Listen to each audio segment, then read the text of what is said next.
কিন্তু বুকে হাত দিয়ে বলুন তো, পশ্চিমবঙ্গে যে সরকারটা তৈরি হয়েছে, এই সরকারটা সবার সরকার? সবাই মনে করতে পারছে যে সরকারটা আমাদের? সভাপতি মঞ্চে উপস্থিত আছেন আমাদের পার্টির নেতৃত্বরা। কমরেড পলাশ দাস আমাদের রাজ্যের নেতৃত্ব, তিনি বলেছেন এখন দেখুন 2 মাস সরকার গঠন হয়েছে। বিজেপি সরকারকে শুধু গালমন্দ করে তাকে ভোটে হারিয়ে দেওয়ার কথা আমরা আপনাদেরকে বলছি না। সরকার 2 মাস হোক, সরকার 2 দিন হোক, সরকার 9 মাসের হোক, আমরা যে সমস্যাগুলোর থেকে নিস্তার চাইছিলাম, সেদিকে কি কোনো রাস্তা, কোনো আলো কি দেখতে পাচ্ছেন? যদি দেখতে পাচ্ছেন ঠিক আছে, যদি না দেখতে পাচ্ছেন তাহলে সেগুলো কি? পলাশ দা কথা শেষই করেছে যে ভালো হেমতাবাদ, প্রকৃত অর্থে ভালো হেমতাবাদ। ভালো হেমতাবাদ মানে কি হয়? ভালো রাজ্য মানে কি হয়? ভালো দেশ মানেও কি হয়? আমরা এখনই বলছি না যে চলুন সবাই সিপিএম এর ঝান্ডা নিয়ে নেমে যান, সে তো আপনাদের সিদ্ধান্তের উপর নির্ভর করবে, আপনারা কি করবেন। আপনাদের চিন্তা ভাবনা, বোঝাপড়া, আপনাদের প্রত্যেক দিনের জীবন যন্ত্রণা, তার উপরে নির্ভর করবে আপনারা কি করতে চান। যারা প্রত্যেক দিন রাজনীতির সাথে, সংগঠনের সাথে যুক্ত আছেন, তাদের অভিজ্ঞতা এক কথা বলছে। যারা আমাদের এখানে বয়স্ক কমরেডরা আছেন, আমাদের বন্ধুরা আছেন, আমাদের দরদিরা আছেন, সমর্থক আছেন, হয়তো সবাই যারা দূর দূর অবধি দাঁড়িয়ে শুনছেন, এই 26-এর বিধানসভা ভোটেও হয়তো আমাদেরকে সবাই ভোট দেননি। সব ধর্ম, সব জাতি, মনে করতে পারছেন? কেউ ভয় পাচ্ছেন কি যে এই সরকারটা আমাদের বোধহয় নয়?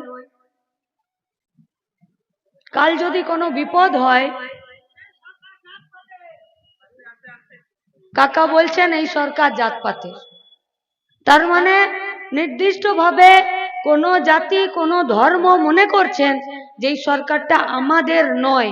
কাল কোনো বিপদ হলে এরা আমাদের দিকে তাকাবে না। এই আমাদেরটা কে, সেটা আপনারা ভালো করে বুঝছেন।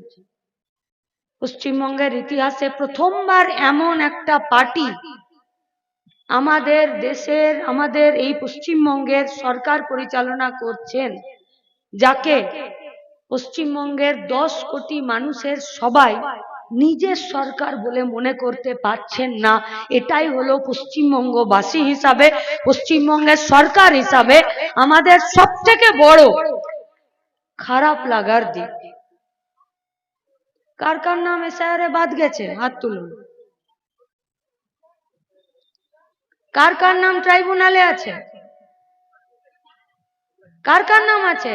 বাস এই কটা, বাকি সবার নাম উঠে গেছে?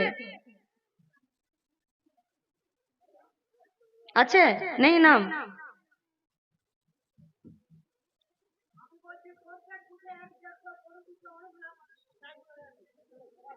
সরকারের হিসাব বলছে, নির্বাচন কমিশনের হিসাব বলছে যে প্রতি 100টা নাম যদি বাদ গেছে গোটা পশ্চিমবঙ্গে, তাহলে 100 জনের মধ্যে 63 জন মেয়েদের নাম বাদ চলে গেছে। আর মেয়ে মানে হিন্দু ঘরের মেয়ে হতে পারে, মুসলমান ঘরের মেয়ে হতে পারে, রাজবংশী ঘরের মেয়ে হতে পারে, শিখ ঘরের মেয়ে হতে পারে, খ্রিস্টান ঘরের মেয়ে হতে পারে, বড় লোকের হতে পারে, গরিব লোকের হতে পারে, হকারের হতে পারে, পরিযায়ী শ্রমিকের হতে পারে। আমরা বলছি না, সিপিআইএম এর পার্টি বলছে না। যা তালিকা ওরা দিল, যা লিস্ট বেরোলো 26-এর ভোটের আগে, তাতে দেখা গেল যা নাম বাদ চলে গেল, যদি গোটা নামটাকে 100 জন ধরি, তাহলে 63টা নাম তাদের বাদ গেছে যারা মেয়ে, মহিলা।